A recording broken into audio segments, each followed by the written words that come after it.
Governor Kasich made it very clear how he felt about teachers' union. He wanted to get organized labor out of the classroom. Teachers are the professional advocates for kids. Appreciate it. Thank you. You obviously feel very strongly about Maury High School and the difference it made to you. Can you tell us a little bit more about what the impact was of your attendance there? I was paying more attention in government class with Mr. Armstrong than I did anybody else, and I remember he didn't like Congress back then either, but but he was an outspoken man with a tremendous amount of enthusiasm, and he grabbed me in the classroom. The way he spoke, the way he presented his material, and the conversation back then was one that was geared towards understanding and accepting, and realizing that mistakes had been made, and realizing and having that conversation that we as a country needed to understand and grasp how severe it was bringing races together and moving forward. And I tell you what, one of the greatest experiences of my life was going to an integrated high school back in 1969, 70, and 71. And we have put the teachers in this country in the crosshairs and made them the villain. Why?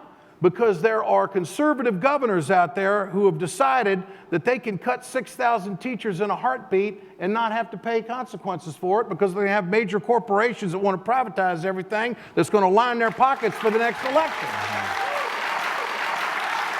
So I'm furious with Rahm Emanuel and what's happening in Chicago. It is un-American. We're picking and choosing neighborhoods. We're picking and choosing kids. And that's not right. That's not opportunity for all.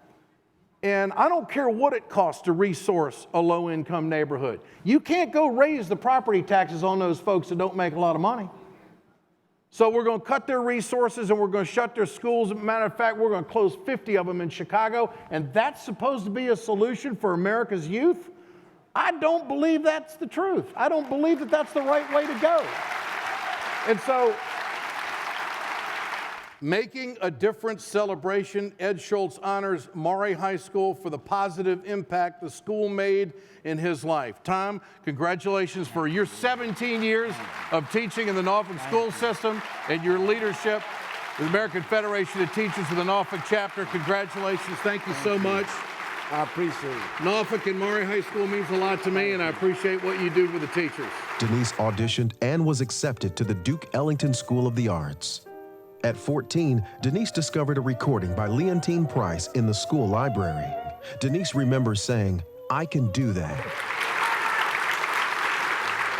Thank you. You mentioned that Judith Yes. made the difference in your life. Why don't you talk a little bit about what made her so special? I was very attached to my mother, and I said, I don't want to go, and I remember just crying incessantly after she'd left until they took me to music class. And I don't know what it is we were working on, different songs, and would prepare for concerts, but she started to sing, and I thought that she had the most beautiful voice that I'd ever heard. That's quite a compliment coming from her. I never heard this part. I thought she hung the moon up in the sky, and so. What were your first impressions? It's so much fun to have a student ready to learn. I mean, she had her moments too, but. Oh yeah? No. Yeah, let's hear about one of those sorry. moments. Yeah. No. I could find something for her to do outside of class. Her mother gave me permission to take her with me. So we went to opera, and I don't remember the name of the opera. You took her to her first opera. Yes, and You don't know which was? I'm sorry, I just don't okay. remember. But at the end, we were standing up in the balcony, and she said, "That's what I want to do." Wow. Yeah. Beethoven's Fidelio. Oh, it's Fidelio. Uh-huh. You told me about All City Chorus, and she used to come and pick me up from my house every Saturday, take me to rehearsal, stay there during the rehearsal, and bring me back home. talk a little bit about the impact for you of having somebody believe in you so much. Oh, it made the difference. I mean, I have the career that I have, the life that I have today because of Judy. No question about it. No question about it. You know, I grew up in Southwest Washington, and the fact that I became interested in opera did not lend itself to my popularity. I mean, that did not, that sort of thing did not play well, you know, in the hood, as it were. And,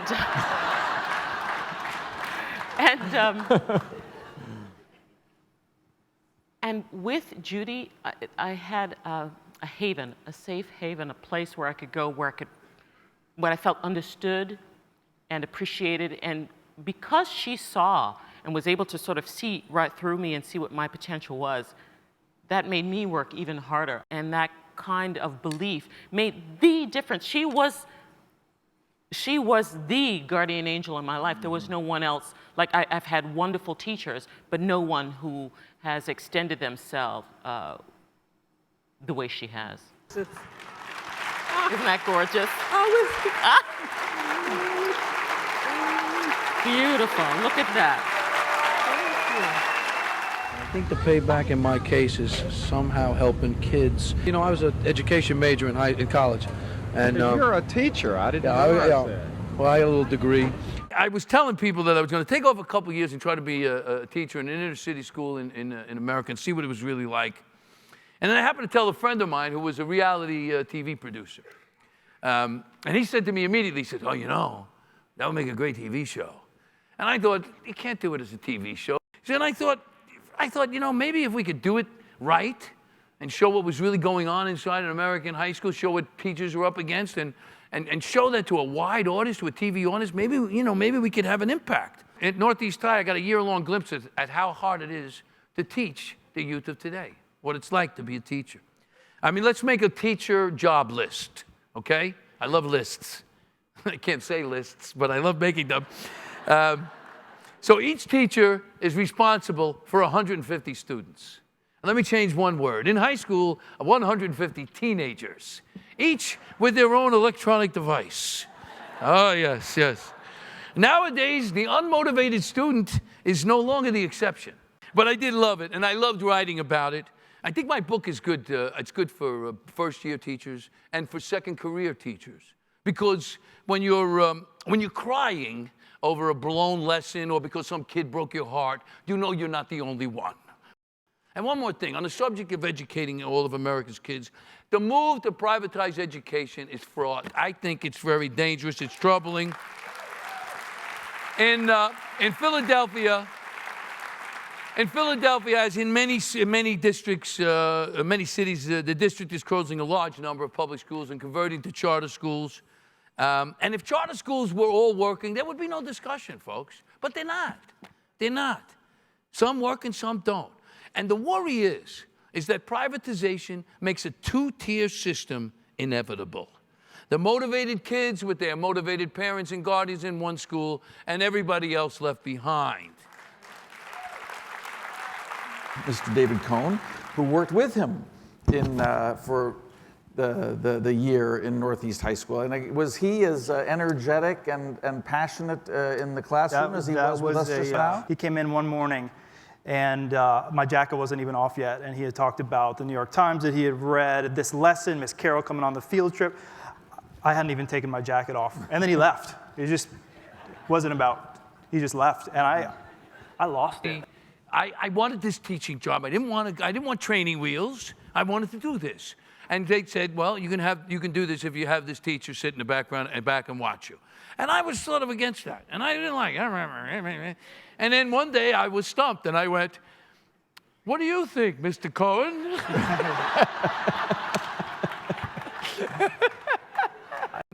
David was, for me, what I think should be a model for all first-year teachers. You know, you get thrown in there I turned around and looked at those kids, and I didn't know what to do. You know, I was supposed to say this. My opening line was, hello, I'm Mr. Danza. Turn to the class and say, I'm here to be your English teacher. I couldn't get it out. I'm gonna be, and, you know, I mean, somebody had to smack me to get it going, but he was there every day, and every day after we finished, I would go to his office and we would have a post-mortem, and we would talk about, a lot of times it was, and we would talk about what I did wrong, what I did right, what I didn't do, what I could. A lot of times, basically, his advice was talk less.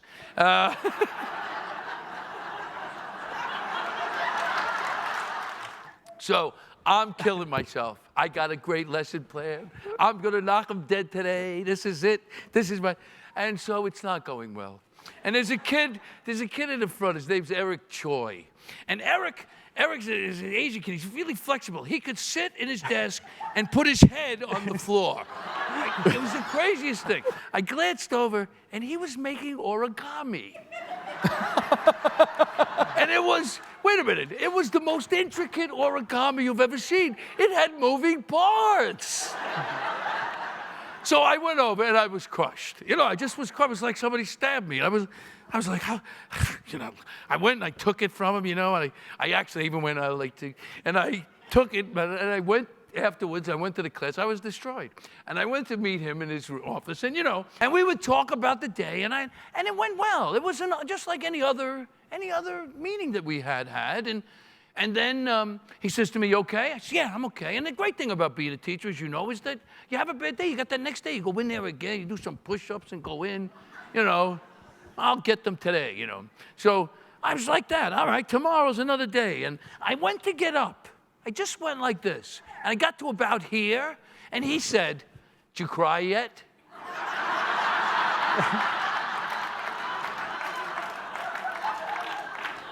And I'm telling you, I could cry now. I swear, I went like this. No, yeah, but and I started to cry, and I mean sob. And I ran like a dope. I ran out of the office and out into the hallway, and it was loaded with teachers and students. And I was literally sobbing. I couldn't stop, right? I couldn't stop. Yeah, it was my first time trying to console a man like that.